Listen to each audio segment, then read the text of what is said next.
এর আলোচনার বিষয় হলো কিভাবে ক্যাম্পেইন সেকশনে বাজেট দিতে হয়।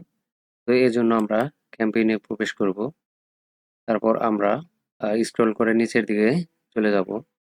এরপর আমরা দেখতে পাবো আ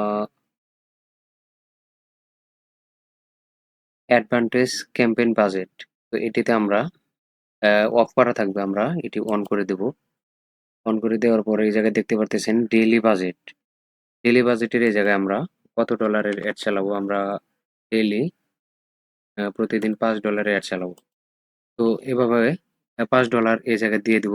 দিয়ে দেওয়ার পর এই জায়গাতে দেখেন you will spend an average of 5 per day. তো প্রতিদিন $5। তো আমরা যদি এটি অনেকদিন চালাই, যেমন your maximum daily spend is 8.75। তো সর্বোচ্চ একদিন $8.75 পর্যন্ত কাটতে পারে।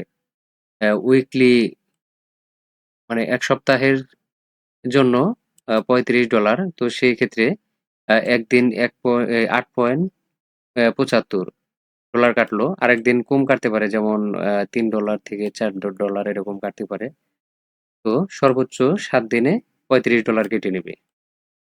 আর এই জায়গাতে ক্যাম্পেইন বিট স্ট্র্যাটেজি, এই জায়গাতে আমরা এটি হাইয়েস্ট ভলিউম করে দিব। তারপর এখন আমরা যদি বাজেটের শিডিউল করে দিতে চাই, তাহলে আমরা এই জায়গায় শিডিউল বাজেট ইনক্রিজ, তো এই বাটনটিতে টিক মার্ক করে দিব। তারপর এই জায়গাতে আমরা কতদিনের জন্য অ্যাড চালাবো, কখন থেকে অ্যাডটা চালু হবে, আমরা এই জায়গাতে দিয়ে দিতে পারি। যেমন আমরা এই জায়গাতে দিচ্ছি আহ, ফেব্রুয়ারি 22 তারিখ, ফেব্রুয়ারি 22 তারিখ থেকে 12টার সময় বা 7টার সময়, সকাল 7টার সময় অ্যাডটি রান হবে, স্টার্ট হবে এবং এন্ড হবে। আমরা এই জায়গাতে দিচ্ছি 28 তারিখে, ফেব্রুয়ারি 28 তারিখে অফ হবে। এটা হচ্ছে সকাল বা বিকাল 7টার সময়। তো আমরা 22 তারিখে স্টার্ট হবে এবং 28 তারিখে এন্ড হবে।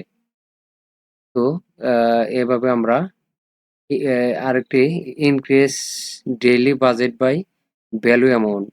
তো এই জায়গাতে আমরা $5 দিয়েছি, এজন্য এই যে আমাদের $5 দেখাচ্ছে। তো এভাবে আমরা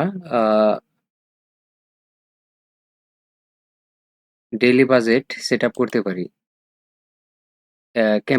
ক্যাম্পেইন সেকশনে ডেইলি বাজেট সেট আপ করতে পারি। তো ভিডিওটি ভালো লাগলে অবশ্যই চ্যানেলটি সাবস্ক্রাইব করবেন।